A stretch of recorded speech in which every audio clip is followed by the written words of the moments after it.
할렐루야. 오늘도 하나님의 말씀을 통해 성도 여러분들을 만나게 된 것을 기쁘게 생각합니다. 오늘도 말씀을 묵상하고 기도하는 우리에게 하나님께서 함께 하시는 귀한 시간 될 수 있기를 주님의 이름으로 축복합니다. 오늘 우리가 함께 묵상하는 하나님의 말씀은 여호수아서 10장 1절부터 15절까지 말씀입니다. 오늘의 성경은 여호수아와 이스라엘을 대적하는 예루살렘 왕 아도니세덱과 그의 연합군을 이스라엘이 무찌르는 그런 사건이 소개되어 있습니다.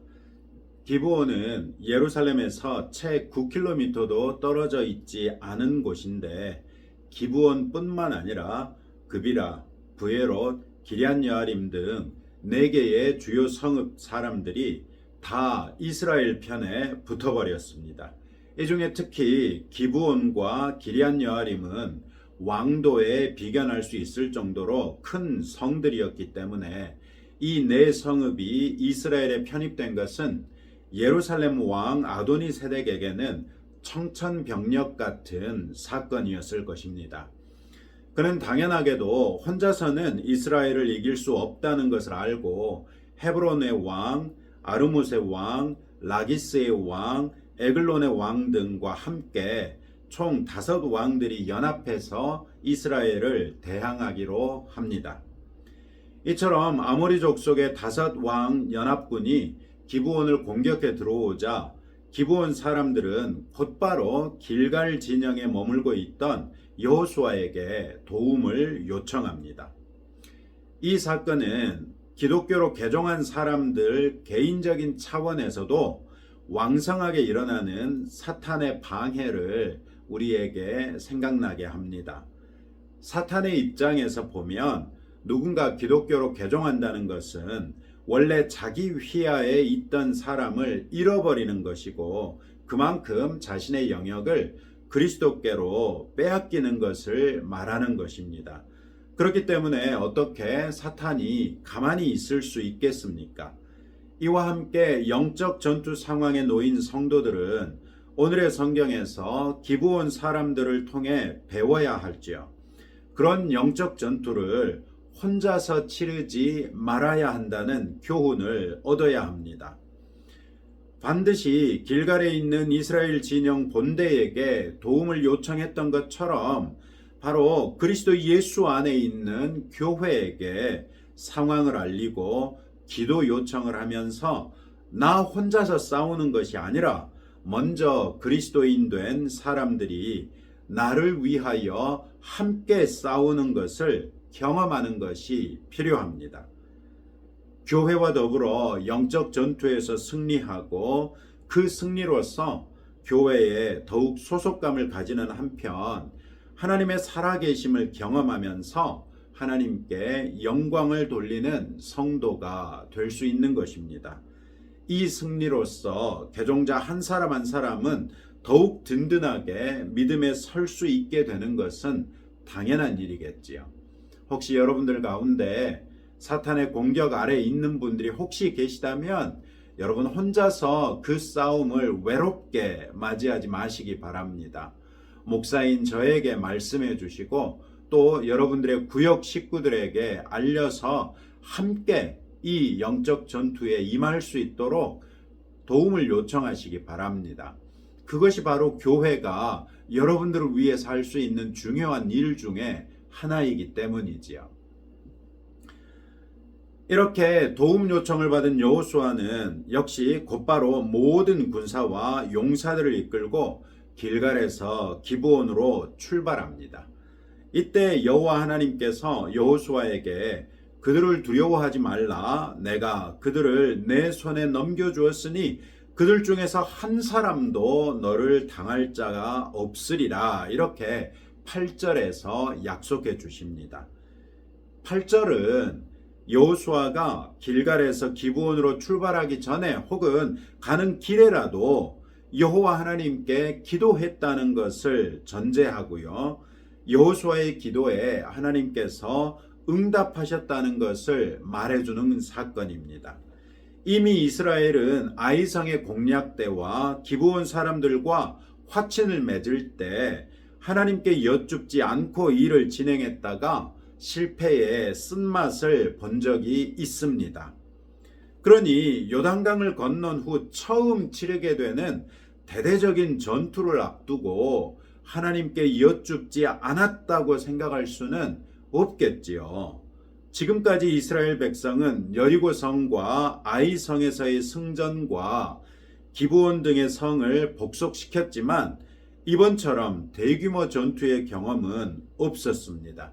그렇기 때문에 하나님께서 그들과 함께 하시는 것은 매우 중요한 일이었을 것입니다.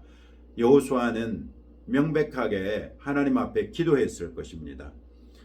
9절은 여호수아가 길갈에서 밤새도록 올라가 갑자기 그들에게 이르니 이렇게 말하고 있습니다. 길갈은 기브온까지 약 30km 정도의 거리에 있습니다. 이 거리를 하루 만에 주파하고 특히 밤중에 기습하여 대승을 거둡니다. 이스라엘 연합군은 예루살렘에서 기브온 쪽으로 북서진하고 예루살렘 연합군은 예루살렘에서 기브온 쪽으로 북서진하고 이스라엘군은 길갈에서 기브온까지 서진하면서 기브온 부근에서 전투가 시작되어 이스라엘이 큰 승리를 얻었습니다. 그런데 11절에 보시면 그들이 이스라엘 앞에서 도망하여 베토론의 비탈길에서 내려갈 때에 여호와께서 하늘에서 큰 우박덩이를 아세가에 이르기까지 내리심에 그들이 죽었으니 이스라엘 자손의 칼에 죽은 자보다 우박에 죽은 자가 더 많았더라. 이렇게 보고하고 있습니다. 이미 이스라엘이 장정만 60만에 이르는 대군이었는데 하나님께서는 백성의 피해를 최소화하기 위해서 친히 큰 우박덩이를 떨어뜨려 이스라엘군을 도우신 것이죠. 우박은 대기 중에 습기가 많고 상하층의 기온 차이가 클 때 아래쪽에 있던 더 따뜻한 공기가 급격하게 위쪽으로 상승하면서 거기에 담겨있던 수증기가 위쪽에 있던 이 얼음 결정화되고 있던 수증기에 덧붙여 가지고 무게가 무거워지면 우박으로 떨어져 내리는 것이거든요. 그런데 충분히 큰 우박, 맞으면 사람이 죽을 정도로 충분히 큰 우박이 얼마든지 있다는 것을 우리는 간혹 텔레비전 뉴스를 통해서 본 바 있습니다. 이스라엘처럼 건조한 지역에 우박이, 그것도 큰 우박이 내리는 것은 굉장히 이례적인 일이라고 할 수 있습니다. 그리고 이 큰 우박이 이스라엘을 피해 도망가는 적군의 상공에 집중하여 떨어진다는 것은 더더욱 이례적인 일이라고 볼 수 있습니다. 그러니 이런 일을 목도한 이스라엘 백성의 입장에서 보면 하나님께서 자기 편이 되셔서 자신들을 대신하여 싸우시는 것으로 인정할 수밖에 없었겠지요. 반대로 이스라엘의 적군의 입장에서는 자기 진영에만 우박이 떨어지고 있으니 얼마나 사기가 꺾이지 않았겠습니까? 더욱더 놀라운 사실이 12절부터 14절에서 기록되어 있습니다. 이 한 번의 전투로 이스라엘 백성은 예루살렘을 비롯한 아모리 족속의 5 왕들이 장악하고 있던 광활한 지역을 일거에 정복할 수 있게 됩니다. 이 전쟁의 결과로 이스라엘 백성은 사해 윗부분의 요단강 그 강변에서부터 사해 중간쯤 내려와서 거기에서부터 지중해 쪽까지 가는 그 넓은 광활한 지역의 절반 정도를, 그러니까 이 사해 북쪽에서부터 사해 중간 정도 되는 지역의 절반 정도의 광활한 지역을 차지할 수 있게 되는데 얼마나 많은 사람들이 이 전투에 임했지 않았겠습니까? 그렇게 많은 사람들이 전투에 임하고 있기 때문에 전쟁은 갈수록 지연될 수밖에 없는 상황이지요. 그런데 그 당시에 무슨 야광탄이 있을 수 있으며 무슨 전등이 있겠습니까? 해가 떨어지면 보이는 게 없기 때문에라도 전쟁이 멈출 수밖에 없고 전투가 멈춰지고 나면 각각 돌아가서 진열을 재정비한 다음에 다음 날에는 새로운 마음가짐으로 또 전쟁에 임할 것이기 때문에 이스라엘의 입장에서 보면 기껏 다잡은 승기를 내줄 수밖에 없는 그런 위기에 놓일 수 있다는 것입니다. 이런 때에 이스라엘 백성은 이 전쟁을 오늘 마칠 수 있기를 바랍니다. 승기를 얻은 이때에 우리가 마저 이 전쟁을 끝낼 수 있기를 바란 것이죠. 여호수아는 놀라운 발상에서 멈추지 않고 실행에 옮깁니다.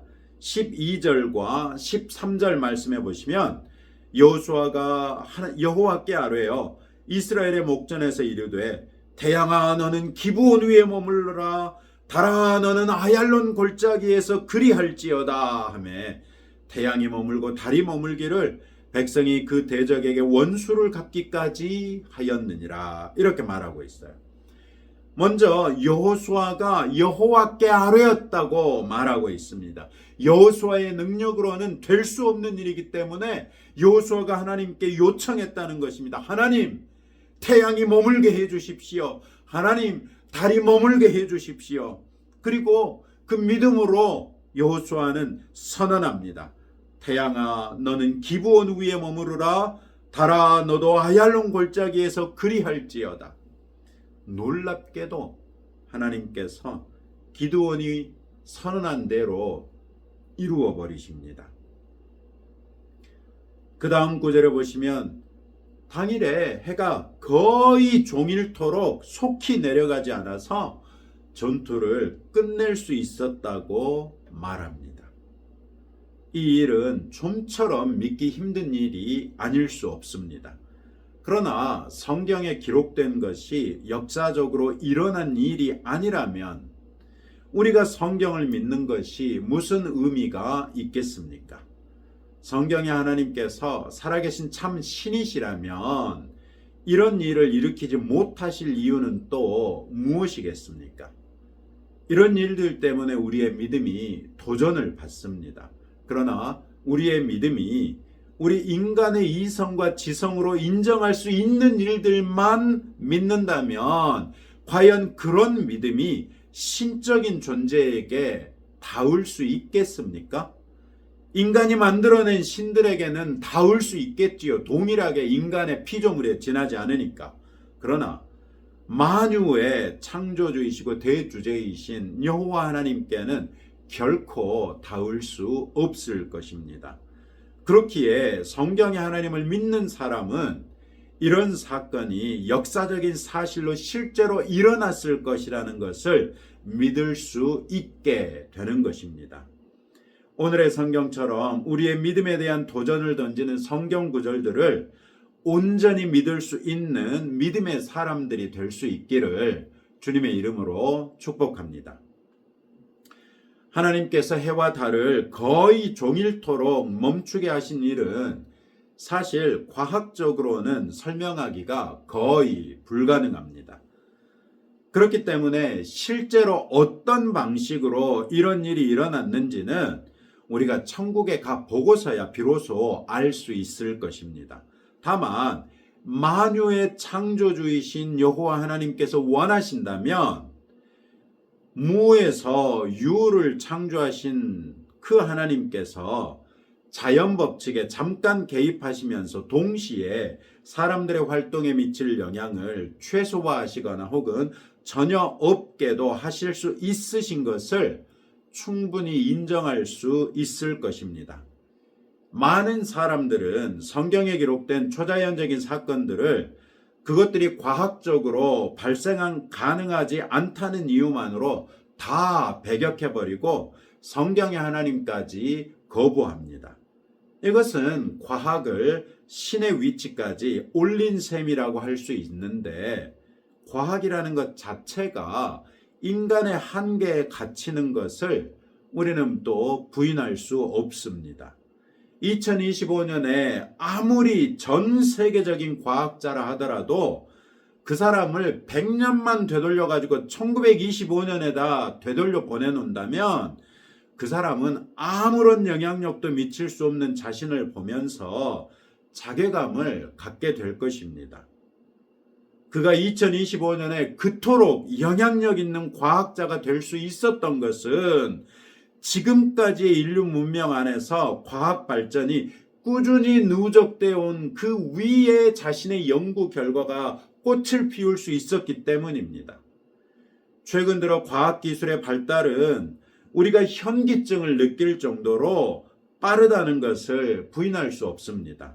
즉 2025년에 과학적 사실로 여겨지던 것들 가운데는 앞으로 100년 뒤에는 더 이상 과학적인 사실로 여겨지지 못할 일들이 반드시 생길 것이라는 것이죠.